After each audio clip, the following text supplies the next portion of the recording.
Hello guys, back to my new blog. আজকে ব্লগটা আমি এখান থেকে শুরু করছি। আর আজকে খুব গরম পড়েছে। এই রোদ্দুরে, এই গরমে মানুষ থাকতে পারে? আর এই গরমের ভিতরে আমার মা এখন কাঠের উনুনে রান্না করছে। এই যে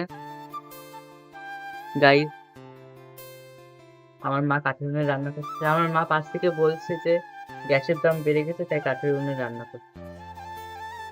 এই যে গাইস, আমি এখন যাবো স্নান করতে। চলো স্নান করতে তোমাদের সাথে দেখা হবে। 2000 years later. তো গাইস আমি চলে এসেছি স্নান করে।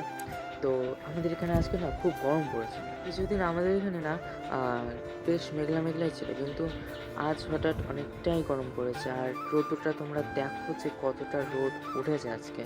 তো আজকে মোটামুটি আমাদের এখানে আজকে ভালোই গরম। তো চলো খেয়ে দিয়ে আমি আসছি। গাইস আমি খেয়ে দিয়ে চলে এসেছি। তো এখন আমি একটু বাইরে যাচ্ছিলাম, কিন্তু এখানে যে আমি কি বলছিলাম সেটা আমার নিজেরই মনে নেই। হয়তো আমি সেই রৌদ্রের কথাই বলছিলাম, তো এখন আপাতত আমার মনে পড়ছে না, তো ইগনোর। তো এই দেখো আমাদের কাঁঠাল গাছে কতটা কাঁঠাল ধরেছে। এই কাঁঠাল গাছটা প্রতি বছরই এরকমই কাঁঠাল ধরে, আর খুব ধরে, মানে প্রচুর। তো গাইস আমি এখন একটু বই টই পড়ে নিই। বিকেলে যেহেতু আমার আবার পড়া রয়েছে, তো এখন একটু পড়ি। তো বাই।